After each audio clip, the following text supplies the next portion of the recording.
அன்பர்கள் அனைவருக்கும் வணக்கம். நாகப்பட்டினம் என்ற ஊரின் பெயருக்கு பின்னால் இருக்கும் ஆன்மீக வரலாறு குறித்து இந்த காணொளியில் நாம் காணலாம்.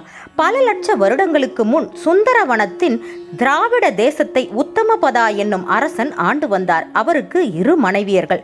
முதல் தாரத்தின் பெயர் சுனிதி, இரண்டாம் தாரத்தின் பெயர் சுருச்சி என்பதாகும்.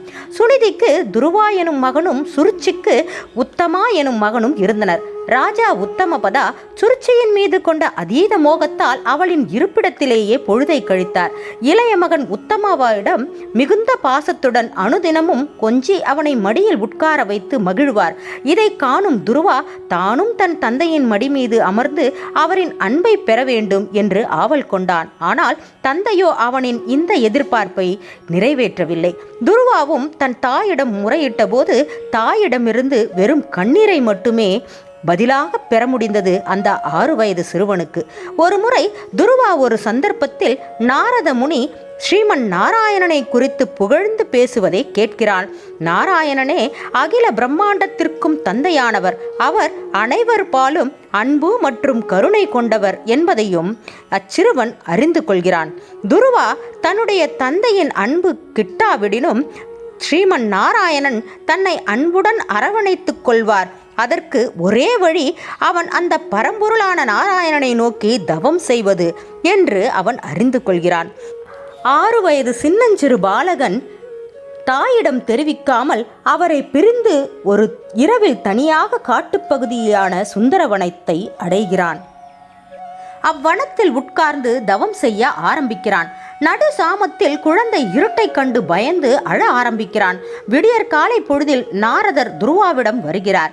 குழந்தை நாரதரை கண்டவுடன் மகிழ்ச்சியுற்று நாராயணனை காண மந்திர உபதேசம் செய்யுமாறு வேண்டுகிறான். நாரதரோ அந்த அடர்ந்த காட்டிலிருந்து அவனை புறப்படச் சொல்கிறார். ஆனால் அவனோ உறுதியுடன் அக்காட்டிலேயே நாராயணனை காணும் வரை தவம் செய்வேன் என்று அந்த இடத்திலேயே உட்கார்ந்து விடுகிறான்.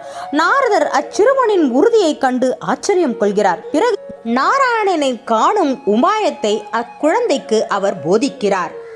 அதற்கு பிறகு துருவாவின் தாயிடம் சென்று விபரத்தை கூறுகிறார். மன்னனுக்கும் தெரியப்படுத்துகிறார். மன்னனோ அதை குறித்து அசட்டை செய்து விடுகிறார். தாய் சுனிதியோ நாராயணனிடம் தன் மகனுக்காக மனமுருகி பிரார்த்தனை செய்கிறாள். இதற்கிடையில் ஸ்ரீமன் நாராயணன் துருவாவின் மன வலிமையை கண்டு அவனை பாதுகாக்க ஆதிசேஷனை அனுப்புகிறார்.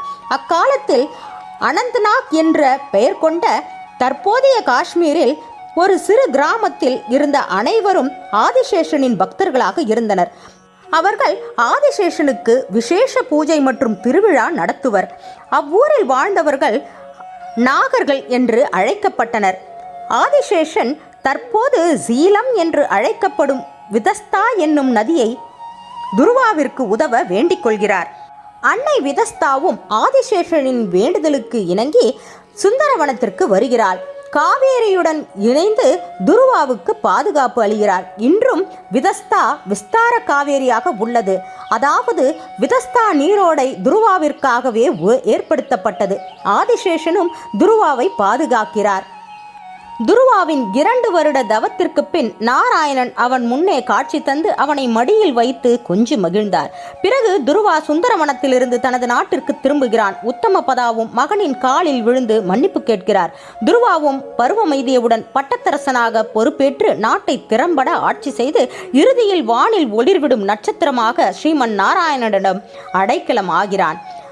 துருவாவின் இந்த தூய்மையான தவத்தின் பால் ஈர்க்கப்பட்ட ஆதிசேஷனும் அவனுடன் சேர்ந்து நாராயணனை நோக்கி அவ்விடத்தில் தவம் செய்தார். அதனால் சுந்தரவனம் நாகை என்று பெயர் பெற்றது. பிற்காலத்தில் 8ஆம் நூற்றாண்டில் சோழர் காலத்தில் பட்டினம் என்று அதனுடன் இணைக்கப்பட்டு நாகப்பட்டினம் என்று மருவியது. இதுவே நாகப்பட்டினம் என்னும் ஊரின் பெயருக்கு பின்னால் இருக்கும் ஆன்மீக வரலாறு ஆகும்.